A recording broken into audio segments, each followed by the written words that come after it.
Welcome back to another episode. In this one, we're working on, well, you guessed it, the K20. Now, if you don't know, I have named the truck, and the truck's name is officially Ghost Pepper. And the reason for this is going to be in this video right now. We're going to be building not only the, well, we got the seats mounted in the last episode. In this episode, we're going to get the harness bar mounted, the center console mounted, and that's probably about it. But in the center console, we're gonna have switches for everything. All the extra lights I add onto it to turn the winches on and off, but including that, the headlights and the brake lights. So we will be able to turn off the entire truck, the entire lighting system, and pretty much go ghost if we ever have to. I don't think we would, because I don't plan on doing bad things with the truck, but in the event we ever have to go ghost mode, we can go ghost mode. Hence the name, Ghost Pepper, because she's also pretty spicy. Some braces on the seat rails. So just going forwards from the back, just to give it a little bit more support on each one. And then of course, there, whoa, focus, hello. There and there as well. I probably didn't need those on the seat because realistically speaking, the harness bar is what's gonna hold you in. The seat just kind of stays there. But I like to go overkill, and safety doesn't take no vacations. So I put them in. Wasn't that hard, didn't take that long. And now we're gonna throw the seats in and then start making probably a center console first, because I really want to see that come to life. So we got the steering hub in, and I am so happy about this guy. Joe's Racing Products. It's a 3-bolt steering wheel, so it's little vintage if you're into that thing. Honestly, it just reminds me of a boat. Like an old jet boat, but it is a bung that you just weld on, and then so you weld this end. It already comes chamfered. How about that, huh? It's got some oil on it. This is a 3/4 inch hole, center hole. So in some cases you can go like over a steering shaft, or like for example on the Miata, it's just welded flat to a plate, and the plate is bolted to a hub that bolts to the car. But yeah, this guy goes in there, and then you pull the little guy in. That's it. You're locked in. Joe's Racing. If you guys are, this is not sponsored at all, no affiliation with them at all. They just make good stuff. Joe's Racing Products. Cannot complain. So here's the deal. I'm fixing to do something a little on the bad side. Now, I'm okay with it. 100% okay with it. But the folks on the other side of this screen, you guys, if you liked me before, and you also like square bodies, you might not like me after this. Let me show you what we're gonna do. So, center console is going to go to the gas tank. Crossed, it's going to kind of 45 up right here, and then it'll go flat, 45, and then probably like a 70-degree up to the dash. But the issue is this guy. This is in my way. And this guy has zero use outside of the keyhole. I cannot use the radio, or that's not even a radio, AC and all that jazz. And that guy doesn't even work. I took the heater box out, so that guy's not gonna work. This whole section's useless. And that whole section is in my way. So what we're gonna do is we're gonna cut, so there's a little lip right here, you can see it. There's a little lip on this side you can kind of see as well, like the dash kind of curves. So we're gonna cut like a 1/4 inch from this guy in at a nice angle. So the plan is when the aluminum butts up against the dash, it'll be at those angles that I just showed you, and it'll pretty much sit super flush, super nice. So you won't see the open hole that I'm gonna cut out, but the reason why I said you guys are gonna be mad is because I'm about to cut a perfectly good K20 dash. Probably not very many left, and we're fixing to butcher this one. Well, I think it's gonna be fine. I'm gonna make it better, in my opinion. And since I own the truck, my opinion is the only opinion. You guys can light my ass up in the comments. Looking forward to it.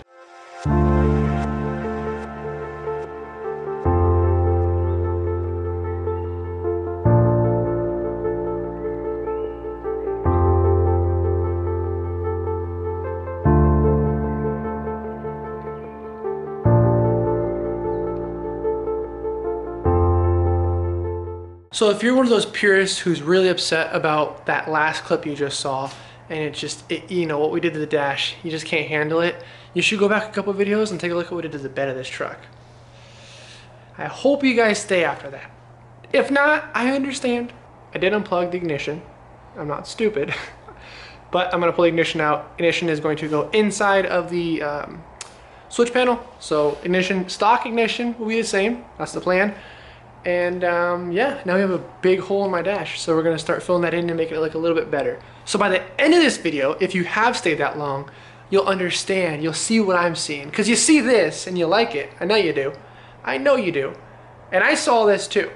So if you're seeing, if you can't see what I'm seeing in the hello? Wow. In the cab, then just wait till the end and then you can see what I see. And then maybe you'll see the reason why I cut the center of it out.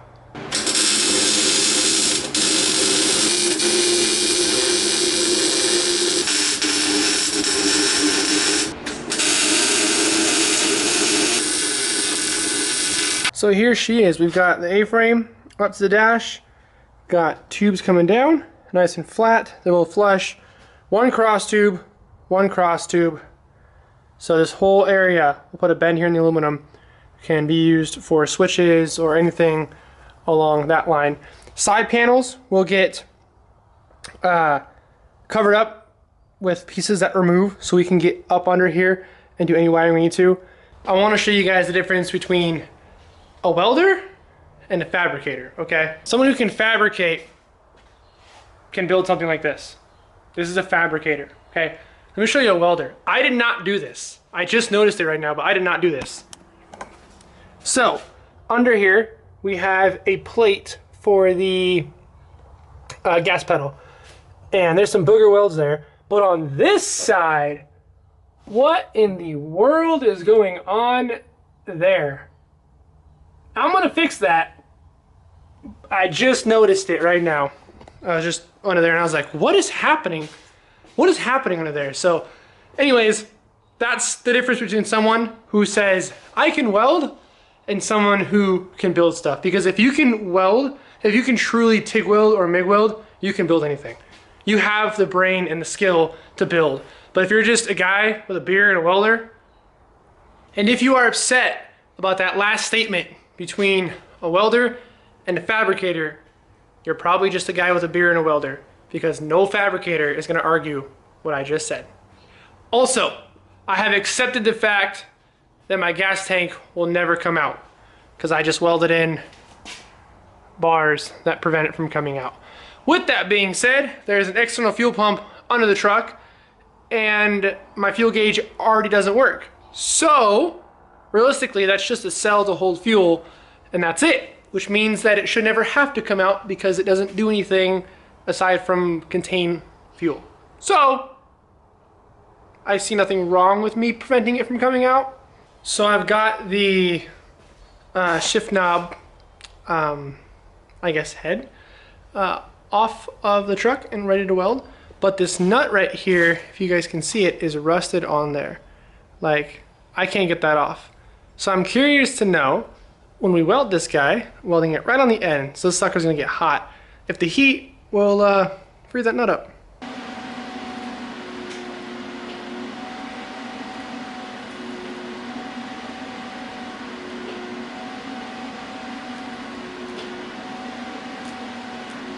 Got her welded. See if we can't get that bolt off. I think it's gonna come off. Oh, not even a click on the old impact, huh? I'm not gonna grab that by hand. See if we can't run her back down it. Clean the threads up. All right, look at that, all the way down. So, fun fact, folks, in case you're wondering, heat does in fact remove nuts.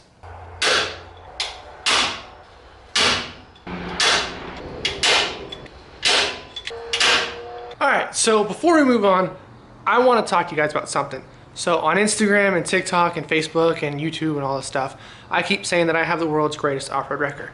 And some people get really pissed off about that. And I want to explain to you why I say it's the world's greatest.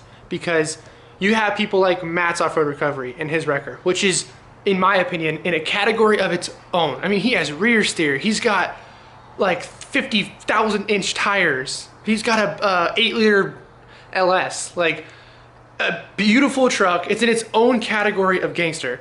Okay, you have Murphy's Diesel with Hellboy. Like, that truck is insane. That's probably the largest, up until you have Sparks and his 6x rotator that he's building. But then you also have people like Rory, who has Trailmator and Blue. Blue is a beautiful classic. Trailmator, people can agree or disagree on, but it may not look the best, but it is amazingly functional. Perfect truck. It does exactly what Rory asks it to do, and it does it every single time without complaints. Perfect truck. What makes Ghost Pepper the world's greatest off-road wrecker is the attention to detail. Okay? It's realistically speaking, if you just close your eyes, it's just a K20 with a 454 and a wrecker boom. That's all it is. Nothing about it is anything that no one's ever seen. But when you start looking at it, you go, oh, it's on 3x14 coilovers. He has a crazy amount of detail into it. The whole bed is built by hand, custom, completely done. I mean, come on, folks. The truck says hi. You can look, the truck can talk to you. My truck speaks English.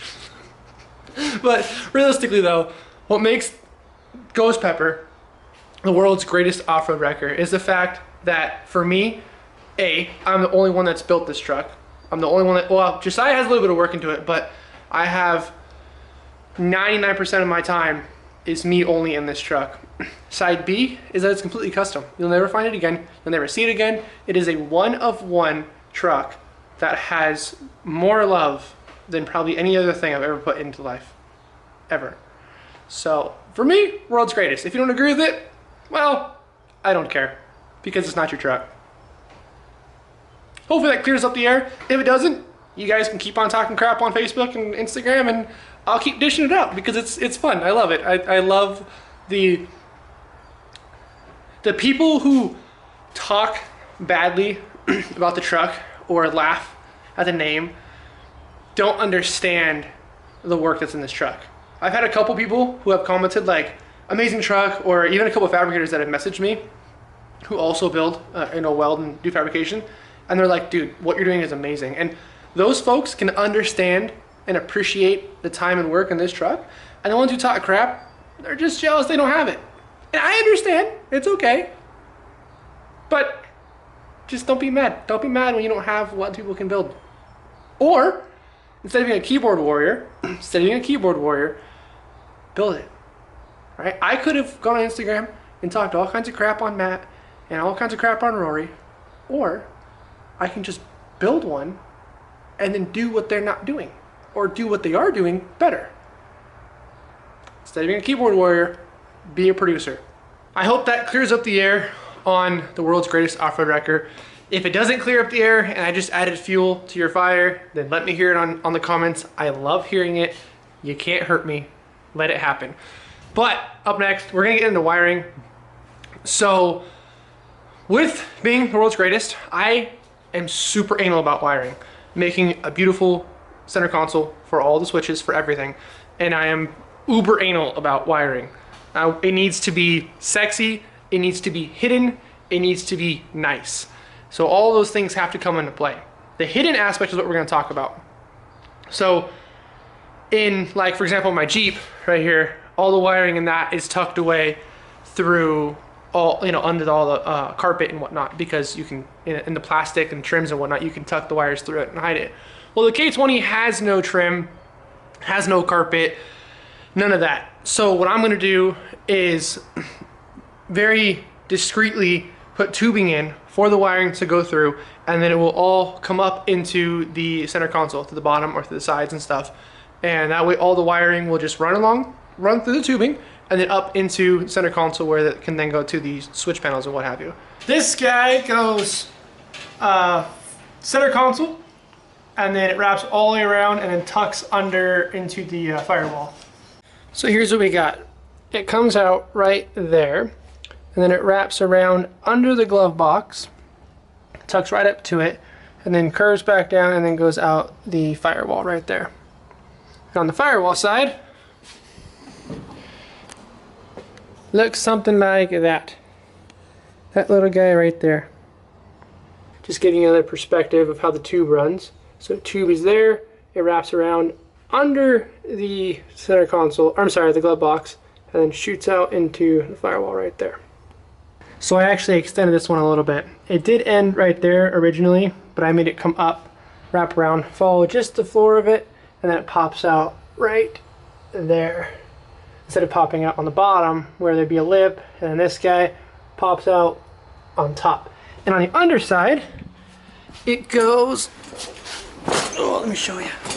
On the underside, it wraps all the way around, so it comes out the floor of the truck right here. So this little weld mark is the post. There's the other post, and then it comes out of the truck right here, down and around, and then it actually kind of goes out at an angle facing this way, so that way the link bar does not interfere with it at all, so it won't hit the link bar. Put holes in the stainless steel for the outlet of the tubing each side. This one's kind of hard to see right there. That way wires will come through, and then I can either zip tie them up into switches or down to blocks that I'll be making for that.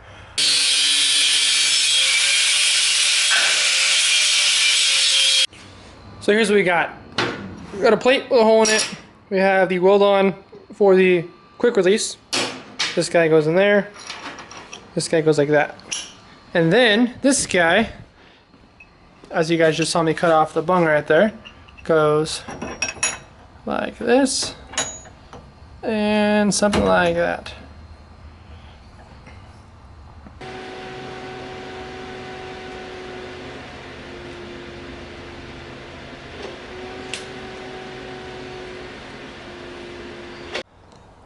So we got her on there, as you guys saw, just welded the inside of it. I thought about just tacking it like here, here, and at the bottom, but I was like, you know what, we're just gonna full send it. But this is a steering wheel out of the Miata, and it's a little on the dirty side, but this guy go there. All right, so I have made a minor mistake. I was cleaning this piece of tubing right here because I'm gonna start bending the hoops for the harness bar, and they always come oil coated. And I was pushing the tubing up, you know, swiping it down, getting all the oil off of it, and I hit the light. And it dropped the glass bulbs all over the ground. So now we're down a light. We got a bunch of glass on the floor, and I probably just acquired lung cancer.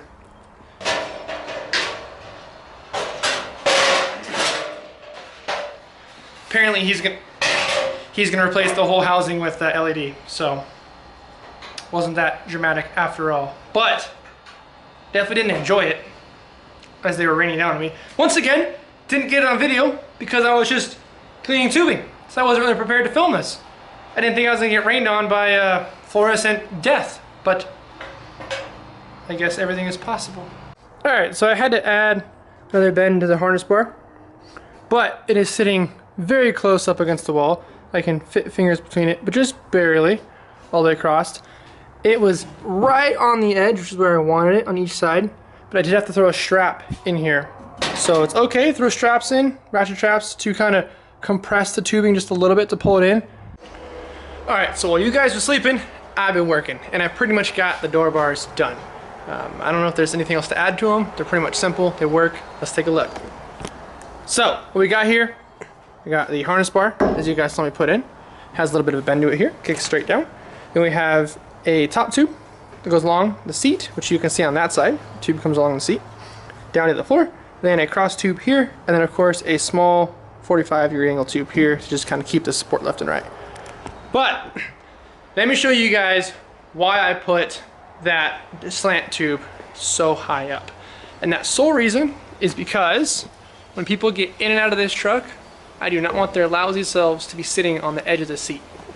What that will do is it will wear the cushion out, and in turn wearing the cushion out, it will look like crap.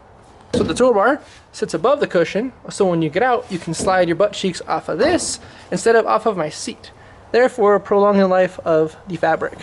All right, so I ordered brake lights for the back of the truck, and they came out a little bit bigger than I thought they were gonna be. It said on the description 4-inch.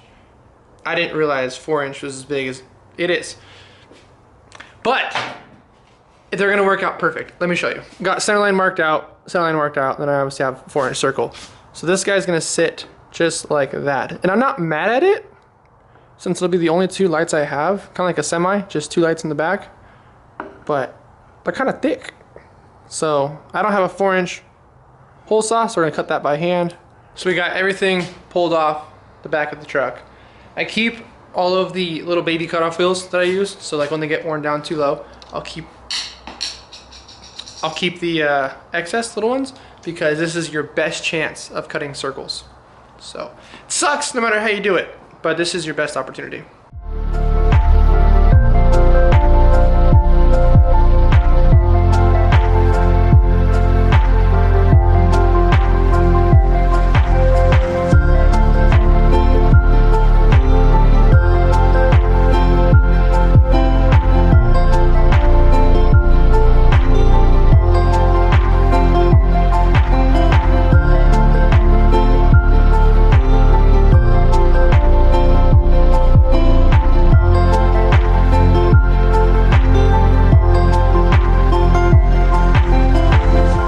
Got it.